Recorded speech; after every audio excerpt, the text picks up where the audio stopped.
When a forgotten woman is left with nothing but a suitcase at a remote outpost in the western frontier, her future seems defined by loss and rejection. But on that same dry and dusty land, a widowed rancher with 3 young daughters, one of them with a broken leg, faces a struggle he can no longer manage alone. He needed someone to care for his home. She needed a place to belong. But what began as a practical agreement between a grieving man and a lonely stranger slowly turns into something neither of them expected, a chance to rebuild a real family. And when the past comes knocking, threatening to tear everything apart, she must find the strength to fight for the girls who have learned to call her Mama. Before we continue with this story, don't forget to subscribe to the channel and like the video, because when you stop doing this, YouTube understands that you don't like this content and stops recommending good stories like this. Oh, and don't forget to comment below where you're watching us from. We love to know that. The lone woman stood at the edge of the dusty road, a worn leather suitcase her only companion. The silence of the forgotten outpost pressed in on her. Across the way, framed by the porch of the weathered general store, a man watched. He was a figure carved from the harsh landscape itself, a cowboy whose weathered face spoke of sun and sorrow. His gaze was steady, cautious, as he took in the unexpected arrival. Beside him, his 3 daughters were a study in contrasts. The eldest, a blonde with an inquisitive spark in her eyes, leaned forward, her curiosity piqued. The middle child remained closer to her father, a small, silent presence clutching a rag doll as if it were a lifeline. The youngest shifted her weight on her crutches, a white cast stark against her small leg, her gaze a mixture of apprehension and something akin to pity directed at the solitary figure. Dust swirled around the woman's worn boots as she took a tentative step forward.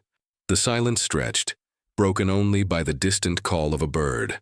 The cowboy remained still, an unspoken question hanging in the air. His hand rested near the colt at his hip, a habit born of a life lived on the fringes. He'd learned long ago that strangers in these parts were rarely just passing through, and even more rarely brought good tidings.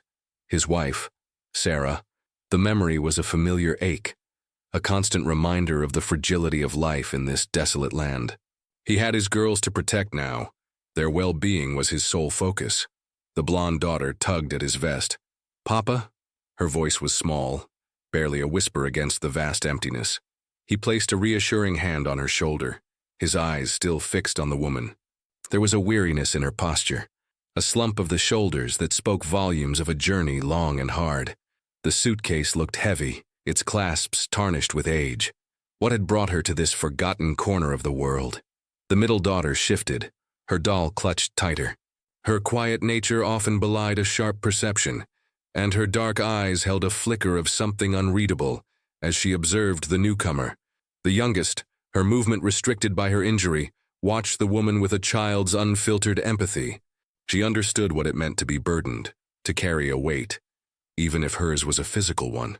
The woman took another step, her gaze sweeping across the deserted street, the boarded-up windows of abandoned buildings, finally settling on the man and his daughters. There was a flicker of something in her eyes. Hope? Resignation? It was difficult to discern from this distance. She clutched the handle of the suitcase a little tighter, as if drawing strength from its familiar weight. The air crackled with unspoken questions, with the weight of the unknown. The sun dipped lower in the sky, casting long shadows that stretched and distorted the already desolate landscape, painting the scene in hues of fading gold and deepening purple.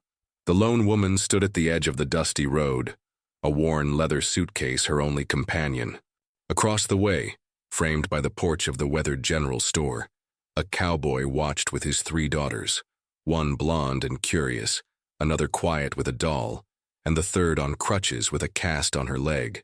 Jacob watched the woman's approach, his boots scuffing on the porch's worn wood as she drew nearer. Her gaze met his, a flicker of vulnerability within its depths. His daughters remained close, their silent observation a palpable presence. He knew what this looked like, this solitary woman arriving out of nowhere. The whispers would start soon, if they hadn't already. But he wasn't thinking of gossip. He was thinking of 3 small girls who needed a mother, a home that felt lived in again, not just echoed with the ghost of Sarah. He was thinking of the endless chores, the cooking, the mending, tasks that stretched his calloused hands and weary mind thin. "Ma'am," he began, his voice rough from disuse and the constant grit of the plains. "You've come a long way." It wasn't a question. "Yes," she replied, her voice soft, a little hesitant. She held the suitcase tightly, her knuckles white. Silence descended again, thick with unspoken considerations. Jacob's gaze flickered to his daughters. Lily, the blonde, was openly staring, her youthful curiosity battling a sense of caution he'd instilled in her. Martha, clutching her doll, remained a still shadow, her gaze fixed on the ground near the woman's worn shoes. Little Annie leaned heavily on her crutches, her brow furrowed with a childlike concern. He cleared his throat, the words he was about to speak feeling foreign and clumsy on his tongue. "My name is Jacob. These are my daughters, Lily, Martha, and Annie." He gestured towards them. "My name is Eleanor," she responded, her eyes briefly meeting each of the girls. Another pause. The sun beat down on the dusty street, amplifying the stillness. Jacob knew he had to get to the point. He wasn't a man for pleasantries or wasting time. "Eleanor," he said, his voice gaining a note of determined practicality. "I need help." "Help with what?" "With the house." He gestured vaguely towards the small, weather-beaten ranch house in the distance. "My wife. She passed some time ago." The words still felt like a raw wound, even after all this time. Eleanor's gaze softened, a hint of understanding dawning in her eyes. She nodded slowly. Jacob took a breath, the next words feeling even more awkward. I have a proposition for you. It might sound strange." He hesitated, then plunged forward. "I need someone to care for my girls, to run the household. I can offer you a place to stay, food." He trailed off, unsure how to phrase the rest. Eleanor waited, her expression unreadable. Jacob swallowed hard. "I'm proposing a marriage. Of convenience." Lily gasped softly. Martha's grip on her doll tightened. Annie's eyes widened in surprise. Eleanor stared at him, her face a mask of shock. "A marriage?" she finally echoed, her voice barely a whisper. "Yes, ma'am," Jacob said, meeting her gaze steadily. "It wouldn't be a traditional marriage. It would be an arrangement. You'd care for my girls, for the house. I'd provide for you all. It would give you a roof over your head, a fresh start. There was nowhere else, no one else." The weight of her journey, the desperation that had driven her here, settled heavily in her chest. "And what would you get out of this, Jacob?" she asked, her voice low and cautious. He looked at his daughters, at Lily's need for guidance, Martha's quiet yearning for affection, Annie's vulnerability in her injured state. He thought of the empty rooms in the house, the silence that had become a constant companion. "I need to save my family, Eleanor," he said, his voice raw with honesty. "My girls need a mother. I need order in our lives again." She looked at the three girls, their faces a mixture of curiosity and apprehension. She thought of her own circumstances, the reasons that had led her to this desolate place, the lack of any other viable option. This proposition was outlandish, unconventional, perhaps even reckless. But it was also a chance at stability, a chance to belong, a chance to rebuild a life that had been shattered. And perhaps, just perhaps, it was the only chance this broken family had as well. She met Jacob's gaze again, a flicker of resolve hardening her features. "It is an impossible proposal, Jacob," she said slowly. "But perhaps it is the only one we both have." Across the way, framed by the porch of the weathered general store, a cowboy watched with his three daughters, one blonde and curious, another quiet with a doll, and the third on crutches with a cast on her leg. Catherine arrived at the ranch, a sense of dread settling over her as Jacob opened the door. The air inside was heavy and still, thick with the lingering scent of dust and something floral that had long since faded. The house, from the moment she stepped over the threshold, was not her own. It was a repository of another woman's life, a museum of a family she was now meant to join. A half-finished knitting project sat in a rocking chair by the hearth, the needles still threaded with yarn. A collection of faded wildflowers pressed in a frame hung above the mantel. It was Sarah's home, a testament to her life and her love, and Catherine was an intruder. Jacob led her into the main room, his presence large and silent, a protective barrier for the ghost that lingered. "This was Sarah's," he said, his voice flat, gesturing vaguely at the space. He didn't need to say it. Every corner held a memory, a shadow of the woman who had lived and died here. A well-worn quilt lay folded on the back of a couch, its patterns telling a story of countless hours spent under a needle. A small wooden music box sat on a table, its lid closed, holding its secrets tight. The girls, for their part, were a study in silent judgment. Lily, the blonde, stood by the stone fireplace, her arms crossed tightly over her chest. Her eyes, so full of childlike curiosity just a moment ago, were now narrowed, fixed on Catherine with a profound suspicion. She watched every move Catherine made, every tentative step into the sacred space. When Catherine's hand brushed a worn table, Lily flinched, as if a spell had been broken. A forbidden line crossed. The house was her mother's, and this new woman was a threat to that sacred memory. Martha, the quiet one, had retreated into a corner, a shadow among shadows. She didn't look at Catherine, but her stillness was more unsettling than her sister's open hostility. She clutched her rag doll to her chest as if the new woman might snatch it away, her dark eyes darting between Catherine and her father. Her silence was a fortress, a solid wall of judgment that Catherine felt acutely. It was the silence of a child who had learned to observe without comment, a quiet form of disapproval that spoke louder than any words.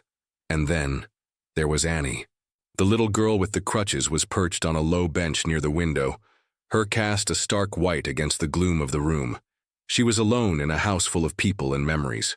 Her small, pained face was turned towards the light, and for a moment, her eyes met Catherine's. In them, Catherine saw no suspicion, no silent censure, only a weary loneliness. The house was a monument to a past she had never known, but Annie was a present, a fragile piece of reality in a sea of ghosts. Jacob stepped away, leaving Catherine to navigate the emotional minefield on her own. He had made his choice, presented his impossible proposal, and now the consequences of that choice were a palpable thing in the room. Catherine, in that moment, felt the full weight of the situation. This was not just about a roof over her head or a second chance. It was about filling a void that had been left by a woman who was still very much present in the hearts and minds of her family. It was about earning a place in a house that still belonged to someone else. Catherine arrived at the ranch and was greeted by the memories of the cowboy's deceased wife. The house still seemed to belong to the old woman. The girls reacted in distinct ways: suspicion, silence, and immediate attachment. The howl cut through the night, a sharp, chilling sound that sent a shiver down Catherine's spine. A second answered it, then a third, and soon the air was filled with a chorus of hungry cries. A wolf pack. The sound was an ancient promise of violence, a threat to the fragile peace of the ranch. Jacob, already on his feet, grabbed his rifle from the rack above the door. The girls, woken by the noise, peered from their beds, their eyes wide with fear.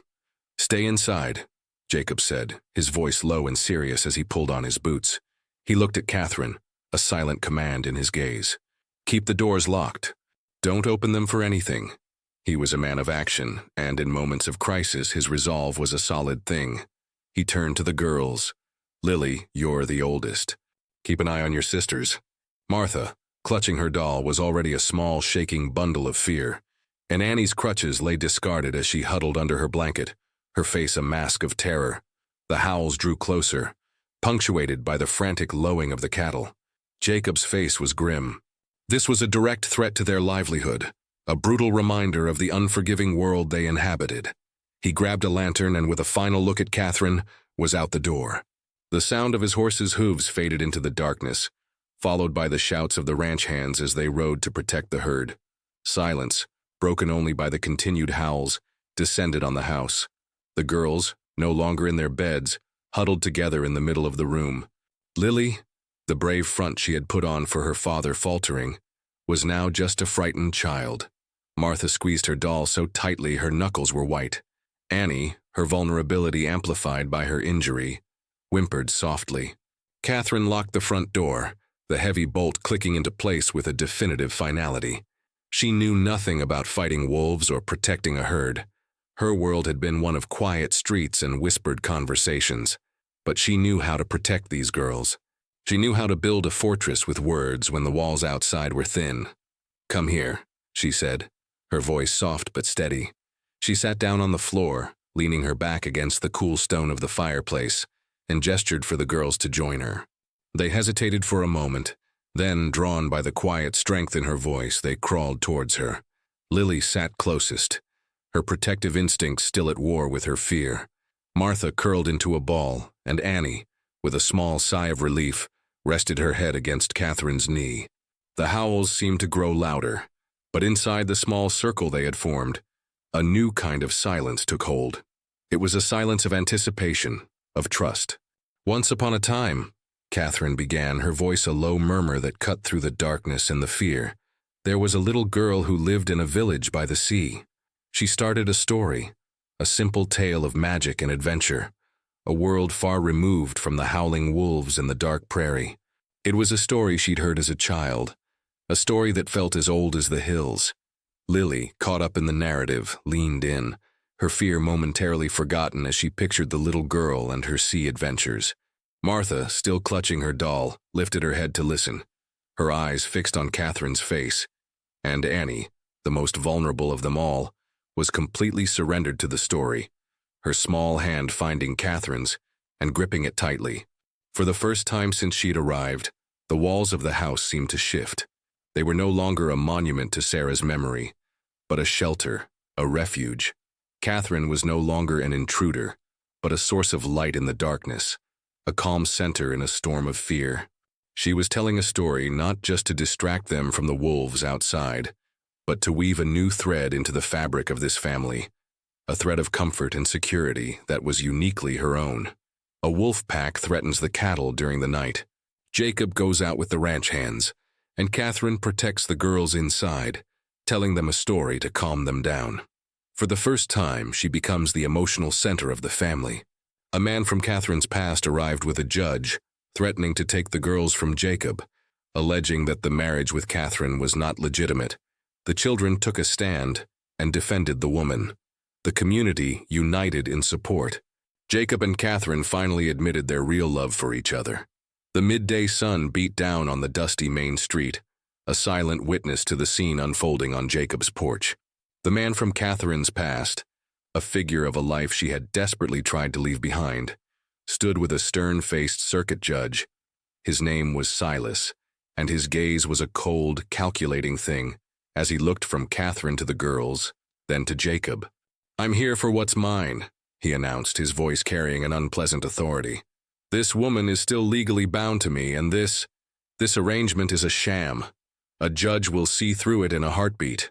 Jacob, you can't be trusted to raise these girls alone, and she certainly isn't fit to be their mother." He stood his ground, a protective barrier between his family and the men on the porch. "Catherine is my wife," he stated, his voice low and steady, "and these are my daughters." The judge, a man who saw the world in black and white, looked skeptical. The legal document, a hastily scribbled marriage certificate from a distant town, was the only thing standing between them and the law. Silas smirked. "A paper marriage doesn't make a family. It's a convenience, a desperate move to save face. I'll get a court order to have these girls placed in proper care. They need stability, not some runaway wife playing house." But before Jacob could respond, Lily stepped forward, her small shoulders squared, her blue eyes blazing with a fierce protectiveness that surprised them all. "Catherine is our mother," she declared, her voice small but firm. "She tells us stories and makes the best stew." It was a simple, childlike defense, but it carried the weight of truth. Martha, the quiet one, emerged from behind her father, holding her rag doll tighter than ever. She didn't speak, but her dark eyes, usually so guarded, now held a deep loyalty as she moved to stand beside Catherine, a silent but powerful show of support. She leaned her small body against Catherine's leg, a silent testament to the bond that had formed between them. But it was little Annie who delivered the final blow. Pushing herself forward on her crutches, her face etched with a defiant resolve, she looked directly at Silas. "You don't know her," she said, her voice trembling slightly but full of conviction. "She saved us from the wolves. The memory of that night, of Catherine's calm voice and the stories that had shielded them from the terror outside, was a shared secret, a foundation upon which their new family had been built. The judge, who had been listening with an impassive expression, looked from the girls' faces to Catherine's, then to Jacob's. He saw not a sham but a real family forged in adversity. And then, a movement from the small group of townsfolk that had gathered, drawn by the commotion. Old Man Miller, a rancher who lived just a few miles away, stepped forward. "I was there that night," he said, his voice a gravelly rumble. "Heard the wolves howling, heard the shots. Jacob was out there defending his herd. She was in here with the girls. You don't know the first thing about what's going on out here, son. This family, they're real." One by one, others from the small community voiced their support, their collective presence a formidable wall against Silas's legal threats. Silas, defeated by the unexpected show of unity, backed down, his legal claims dissolving in the face of truth. He and the judge departed, leaving the community to a profound and quiet moment. In the silence that followed, Jacob turned to Catherine, his heart swelling with a love he hadn't known he was capable of feeling again. The marriage of convenience was no more. The girl's fierce loyalty and the community's unwavering support had proven it. He reached out and gently cupped her face in his calloused hands, his eyes searching hers. "I love you, Catherine," he said, the words feeling right and true on his tongue for the first time. Catherine's eyes, bright with unshed tears, looked up at him. She had faced her past, and in doing so had found her future. She hadn't just been playing a part, she had become their mother, their protector, their heart. "I love you too, Jacob," she whispered, the words a promise of a new life, a new beginning, a love as real as the golden sun above them. A man from Catherine's past arrived with a judge, threatening to take the girls from Jacob, alleging that the marriage with Catherine was not legitimate. The children took a stand and defended the woman.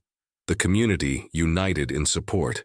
Jacob and Catherine finally admitted their real love for each other. For more stories that matter, join our community. Subscribe to Souls of the Old West.